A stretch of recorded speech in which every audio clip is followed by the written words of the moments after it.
ओम शांति। आज 15 जुलाई 2020 बाप दादा की साकार मुरली। और आज की मुरली का प्रश्न है कि कौन सा अवगुण गुण में परिवर्तन हो जाए तो बेड़ा पार हो सकता है। बाबा कह रहे हैं ऐसा कौन सा अवगुण है जो गुण में अगर परिवर्तन हो जाए तो बेड़ा ही पार हो सकता है। यानी कर्मों का खाता अच्छे से जमा करके आगे आने वाला जो दिव्य अलौकिक जन्म है वो बेहद खुशनुमा और बेहद पवित्र और संपन्न बन सकता है। तो ऐसा कौन सा अवगुण है, उसके ऊपर विशेष अटेंशन, जो परिवर्तन अगर हो जाए तो बेड़ा पार हो जाएगा। तो आज बाप दादा बोले, मीठे बच्चे, तुम्हें देखो सच्चा सच्चा वैष्णव बनना है। सच्चे वैष्णव जो होते हैं वो भोजन की परहेज के साथ साथ पवित्र भी रहते हैं। सार बता दिया ना बाबा ने। इस सार को ही एज इट इज शब्दों में अमल लाने वाली चीज ज्ञान है। वैष्णव अर्थात बहुत लंबी व्याख्या है ना। बाबा ने एक सार में क्या बोला? वैष्णव बनना है। वेजिटेरियन को वैसे वैष्णव कहते हैं दुनियावी रीति से, लेकिन बाबा कहते हैं वो लोग भोजन का तो परहेज रखते हैं, लेकिन उसके साथ साथ पवित्रता, वो सच्ची सच्ची व्याख्या मानी जाएगी। तो आज बाप दादा बोले, ओम शांति। बाप रोज रोज बच्चों को समझाते रहते हैं कि अपने को आत्मा समझ बाप की याद में बैठो। आज उसमें ऐड करते हैं कि सिर्फ बाप नहीं, दूसरा भी समझना है। मुख्य बात क्या है कि परम पिता परमात्मा शिव, उनको गॉड फादर भी कहते हैं और ज्ञान का सागर भी कहते हैं। यानी पिता है लेकिन साथ साथ में टीचर है जो कि ज्ञान का सागर है, ओशन ऑफ नॉलेज है। तो ज्ञान सागर होने के कारण वो टीचर भी है, राजयोग सिखलाते हैं, है ना।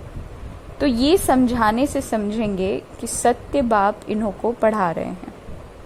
प्रैक्टिकल बात ये सुनाते हैं। वो सबका बाप भी है, टीचर भी है और सदगति दाता भी है, और फिर उनको नॉलेजफुल भी कहते हैं। तो बाप, टीचर, पतित पावन, ज्ञान सागर है। तो पहले तो बाप की महिमा करनी चाहिए कि वो हमको पढ़ा रहे हैं। हम हैं ब्रह्मा कुमार कुमारियां, और ब्रह्मा भी रचना है शिव बाबा की, और अभी है भी संगम युग। संगम युग मतलब अब वो टाइम आ गया जब परमात्मा ने ब्रह्मा बाबा का आधार लेकर के, ब्रह्मा मुख कमल का आधार लेकर के ज्ञान, सच्ची समझ मनुष्यों को देने का युग शुरू कर लिया है, ताकि सत्य युग यानी जो सच्चाई में रहने वाली आत्माओं का युग होगा वो आ सके। एम ऑब्जेक्ट भी राजयोग का है, तो हमको राजयोग सिखलाते हैं। तो टीचर भी सिद्ध हुआ ना। और ये पढ़ाई है ही नई दुनिया के लिए, मतलब नई दुनिया की स्टैब्लिशमेंट के लिए। पुरानी दुनिया को सस्टेन करने के लिए ये पढ़ाई नहीं है। ये नई दुनिया की, कह लीजिए, वेलकमिंग, नई बिलीफ सिस्टम्स की वेलकम करने के लिए पढ़ाई है। तो यहाँ बैठे ये पक्का करो कि हमको क्या क्या समझाना है।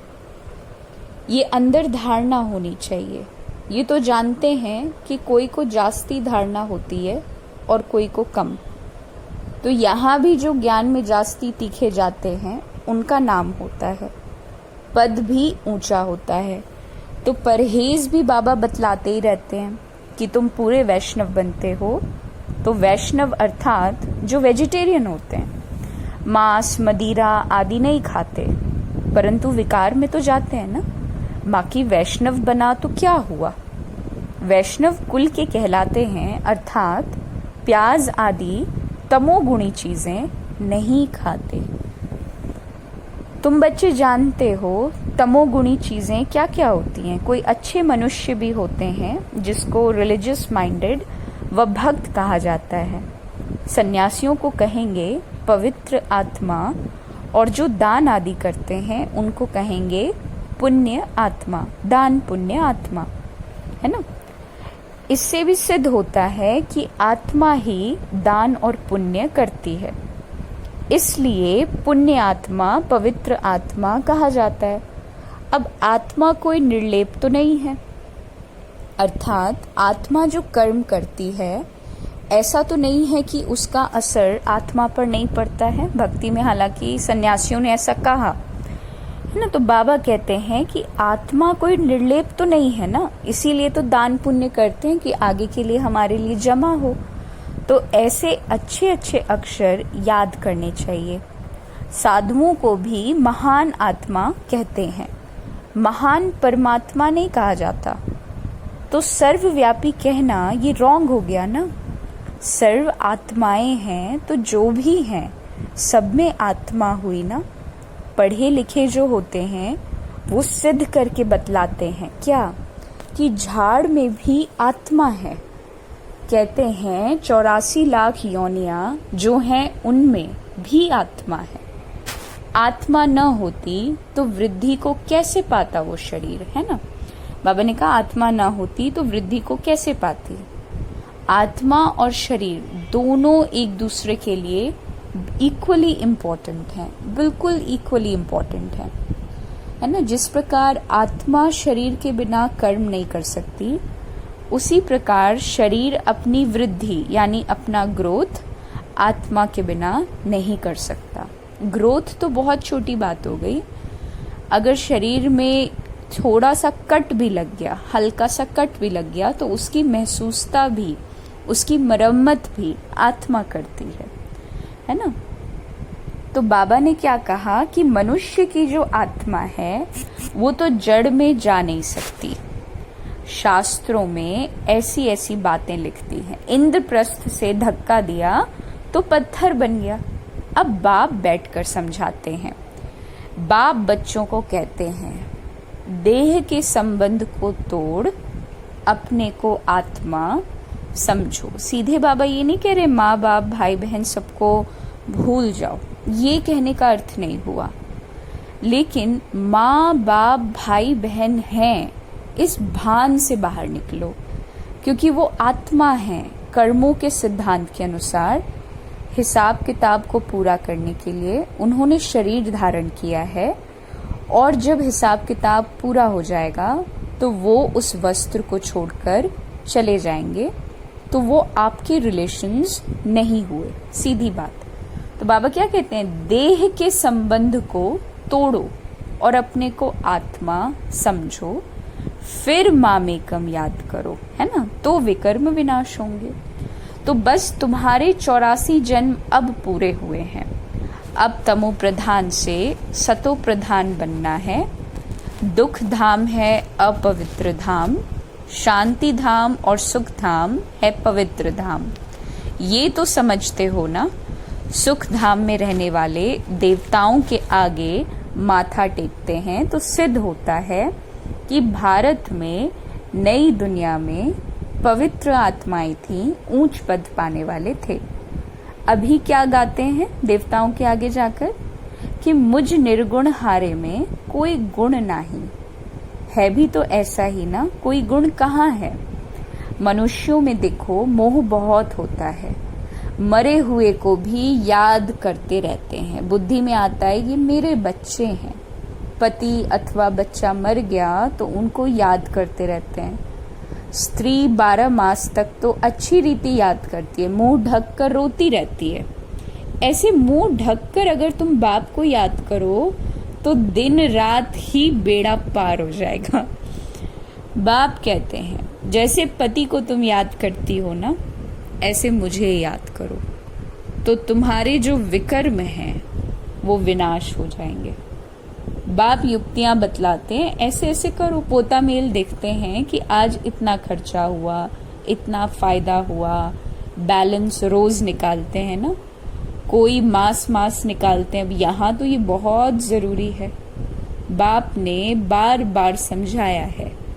बाप कहते हैं तुम बच्चे सौभाग्यशाली, 1000 भाग्यशाली, करोड़ भाग्यशाली, पदम अरब खरब भाग्यशाली हो।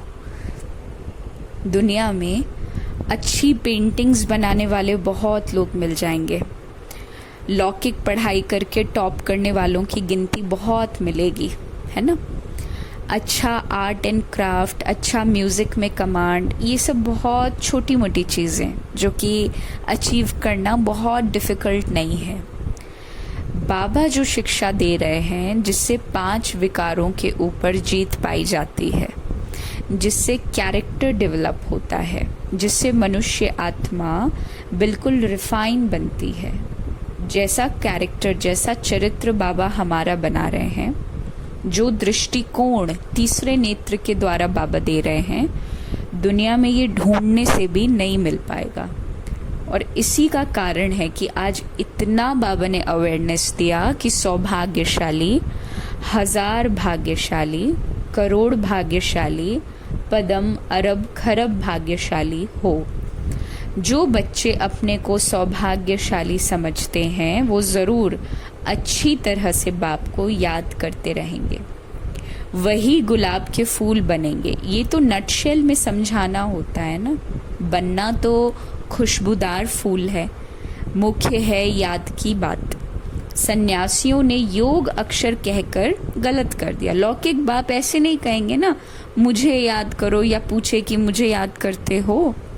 बाप बच्चे को, बच्चा बाप को याद तो है ही ना, ये तो लॉ है। यहाँ पूछना पड़ता है क्योंकि माया भुला देती है। यहाँ आते हैं, समझते हैं, हम बाप के पास जाते हैं, तो बाप की याद रहनी चाहिए।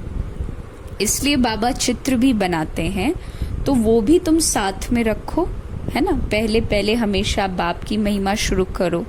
ये हमारा बाबा है, यूं तो ये सबका बाप है, सर्व का सदगति दाता, ज्ञान का सागर, नॉलेजफुल है।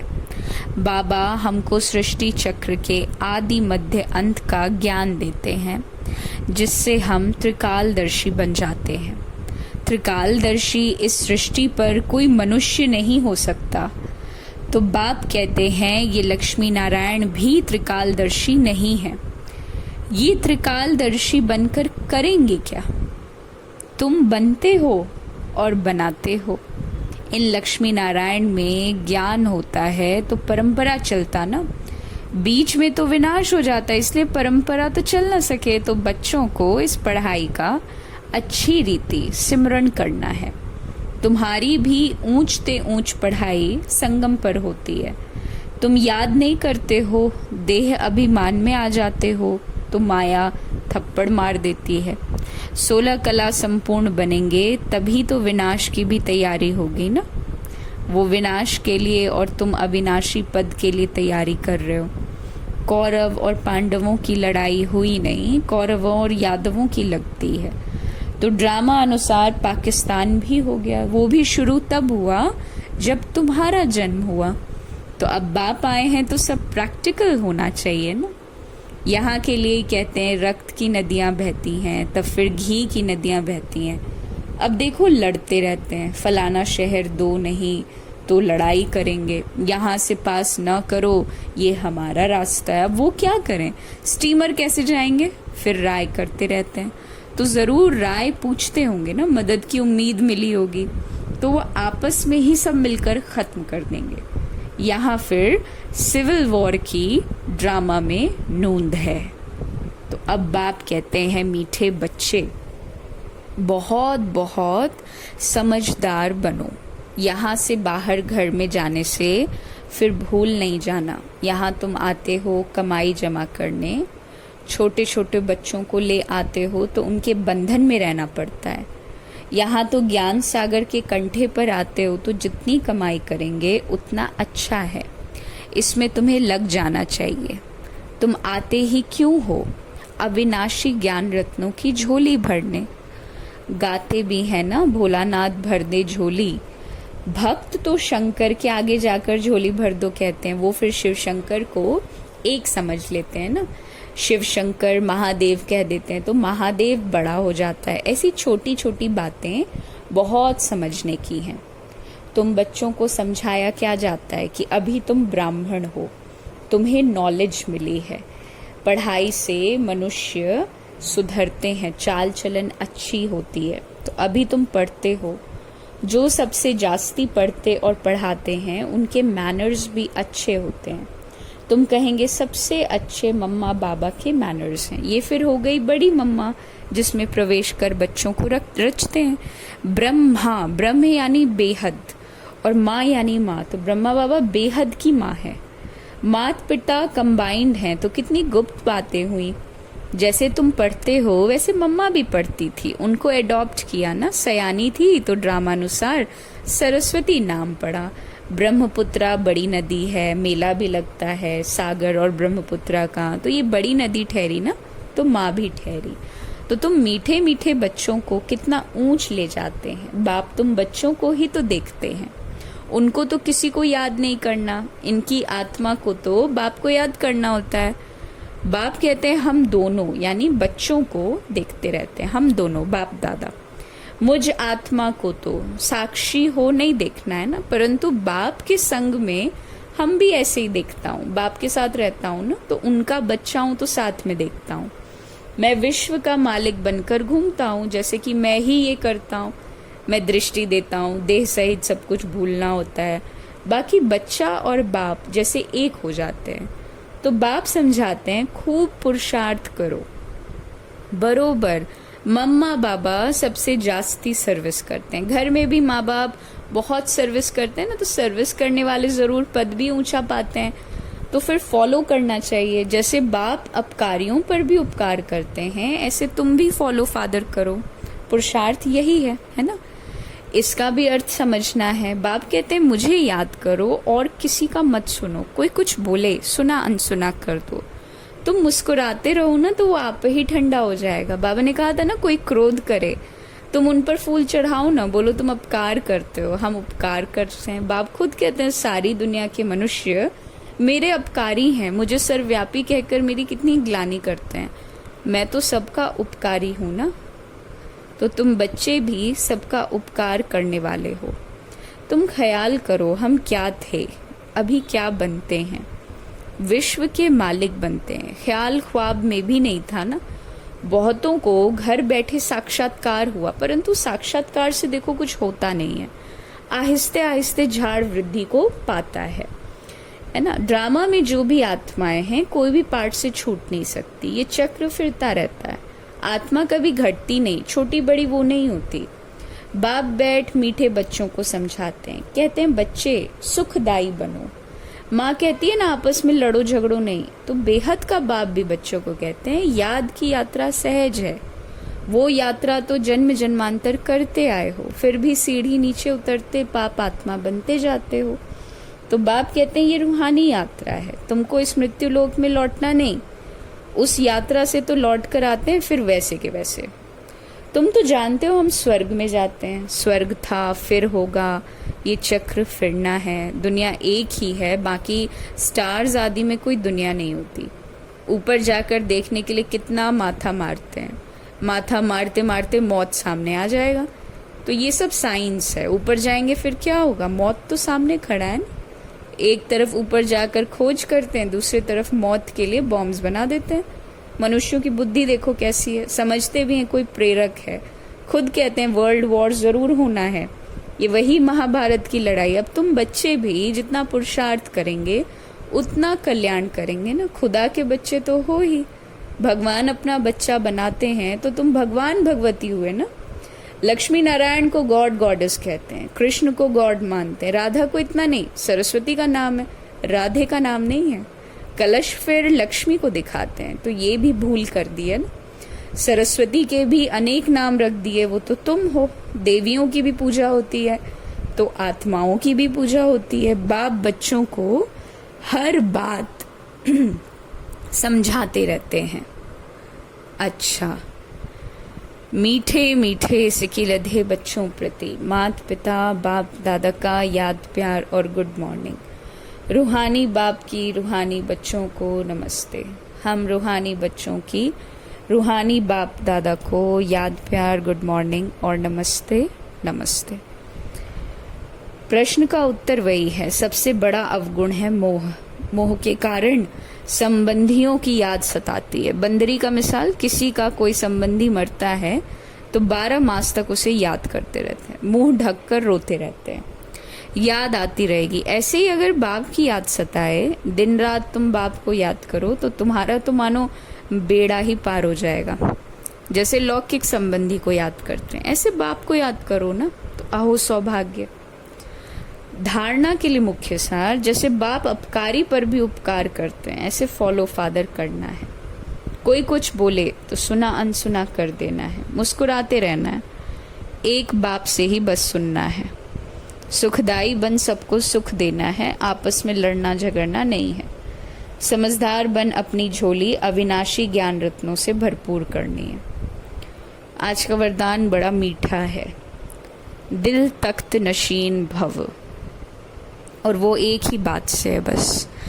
बाबा दिलाराम है, उसके दिल पर चढ़ने का, उसके तख्त पर नशीन होने का, विराजमान होने का युक्ति है शुद्ध संकल्प के व्रत द्वारा वृत्ति का परिवर्तन करने वाले। दिल तख्त नशीन भव, अर्थात जो बाप दादा का दिल तख्त है वो इतना प्योर है, जो इस तख्त पर सदा प्योर आत्माएं ही बैठ सकती हैं, जिनके संकल्प मात्र में भी अपवित्रता या अमर्यादा आती है, वो तख्त नशीन के बजाय गिरती कला में नीचे आते हैं। इसलिए पहले शुद्ध संकल्प के व्रत द्वारा अपनी वृत्ति का परिवर्तन करो। वृत्ति परिवर्तन से भविष्य जीवन रूपी सृष्टि बदल जाएगी, और शुद्ध संकल्प व दृढ़ संकल्प के व्रत का प्रत्यक्ष फल है ही सदा काल के लिए बाप दादा का दिल तख्त। और स्लोगन है, तन और मन को अमानत समझकर चलेंगे तो अनासक्त रहेंगे और रूहानियत आएगी। ओम शांति।